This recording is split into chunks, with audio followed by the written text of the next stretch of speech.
Malavika, you are absolutely Okay. audible and visible. Okay, fine. Thank you. I'm presenting now, okay? I'll be presenting. Malu, Okay, Malubika, Yes. excuse me. I don't know where Excuse me, yeah. Since gone. Malika Maybe is her not here, connection let is me gone. continue. Can you please introduce Yeah. yourself, Okay, huh? sure. But Please. let me present my window. Yes, please do. Sanchariti, can I introduce Malavika? Oh, Deepika is here. Yeah, please go Yes, ahead. Yeah, yes, I'm here. please Yeah. do. Please do, Uh, Shoma. Oh, acha, yeah. she's there. Dr. She's Yeah. there. Dr. Malavika Bhattacharjee, Assistant Professor and Head, Postgraduate Department of Zoology, Vivekananda College, Thakurpukur, Kolkata. And the topic of our lecture is disappearing classroom. So, Dr. Malavika Bhattacharjee, I request you to deliver your lecture, ma'am, please. The presentation is visible. No. Not yet. Okay, I'm sharing, but it's not visible. Okay, let me share it once more. Let me stop sharing and then go on sharing. No, it will come. It just takes sometimes a little bit of delay due to the connectivity. You just hold on and wait. It will be shared. It's creating a bit of an issue from my desktop, I guess. I mean, so from my laptop is creating a bit of an issue. Okay, see if I'm presenting it from my mobile. So if that's if let me see if it's coming or not.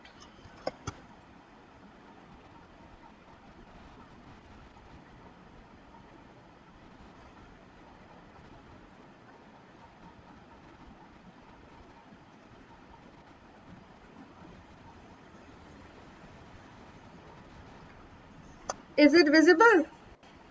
Just let's see. Yes. Yeah. Now it's visible. Okay, so it's visible as well as I'm audible. So let me start with my talk. Okay. Yeah. At the Okay. outset, good evening. At the outset, I'd like to thank North Bengal University and Hiralal Majumdar Memorial College for giving me the opportunity to present my talk here. And in fact, earlier, all very seniors and reverse speakers spoke on the different aspects of how this lockdown has, in fact, affected us as a whole. So, myself, I'll be talking on today on the disappearing classrooms and how this lockdown phase has actually affected the academicians as a whole. So, before moving on to, I think so, there's a glitch. Before the slide is still visible, I guess. Hello. No.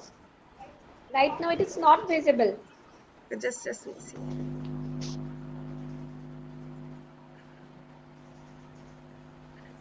Now it's visible. No, ma'am. It's not Okay, visible. I'm presenting once more. Actually, this net connectivity start presenting. Maybe connection problem. Yes, Yeah. yes, yes. Start now.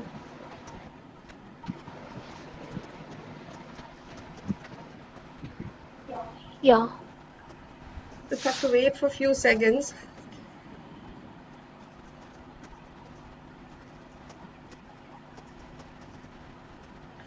So before going into the disappearing classroom concept, I just wanted you to walk through with me regarding the history of e-learning.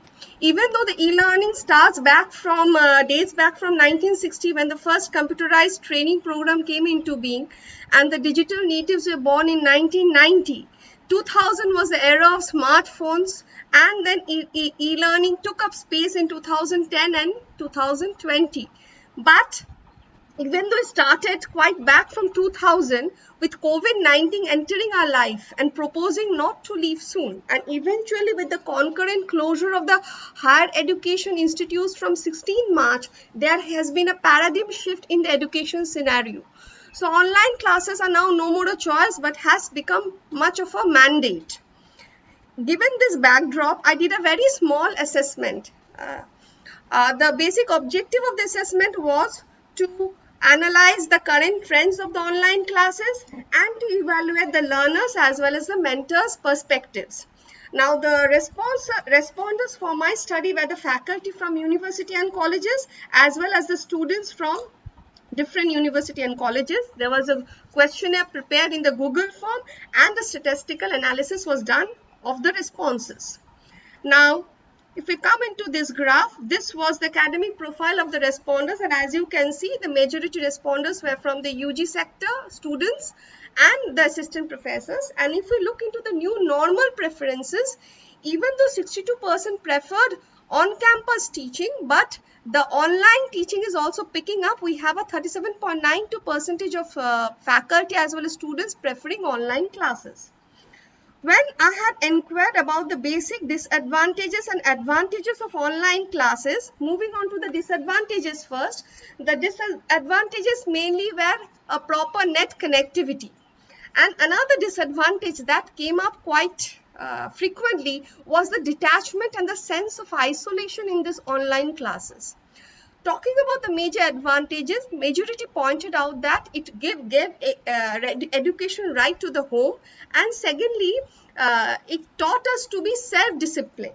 So this was the two advantages. So summing up how the overall experience of online class was, we enroll at our preferred time, study in the comfort of our home, and then we can have expert distance learning tutor support.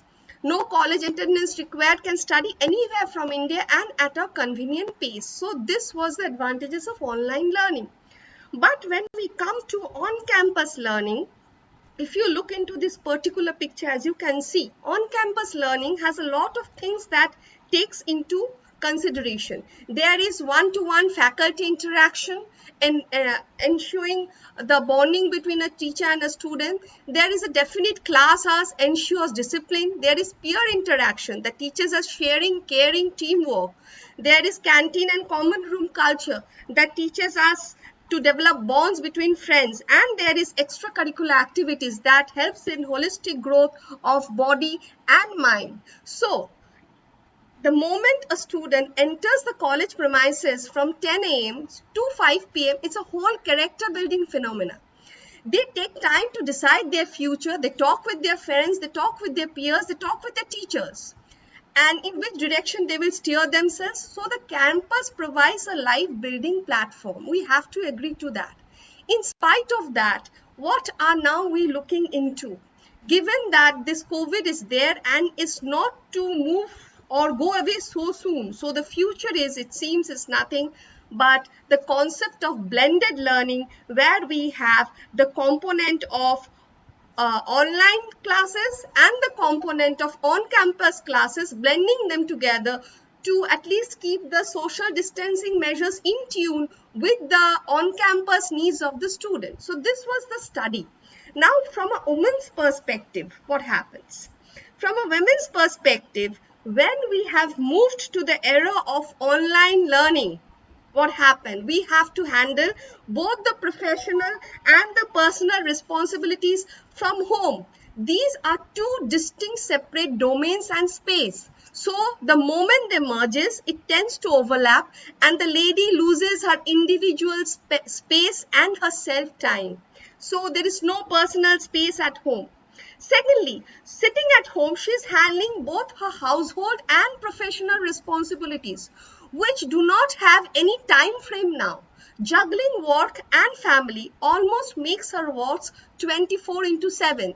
So there is what we can say a preferred phrase I learned in CBW, the very productive me time. And next, finally, the workload has increased. Her workload has significantly increased, exhausting her both physically and mentally. Yet we have to adjust.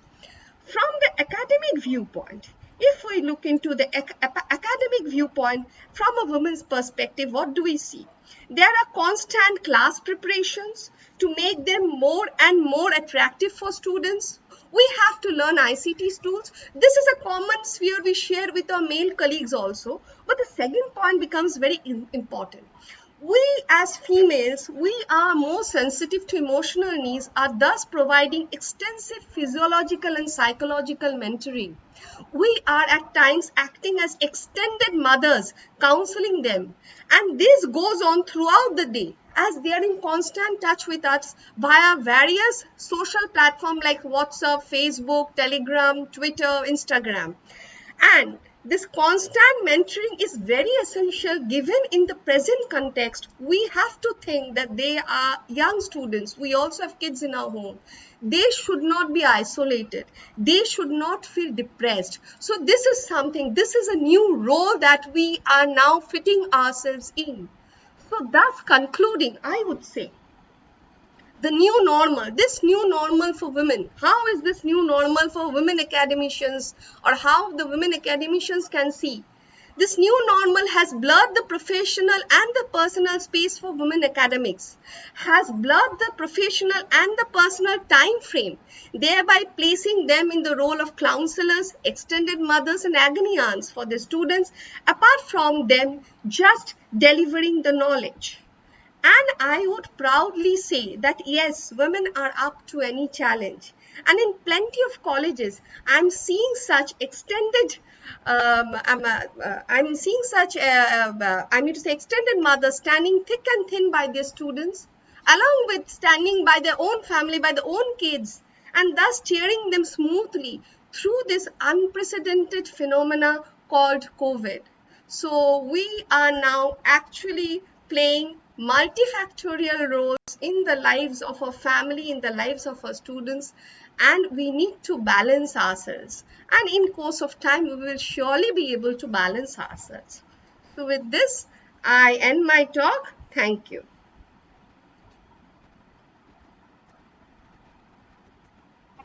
Thank you, ma'am, for your nice presentation. I think we should open it for discussion.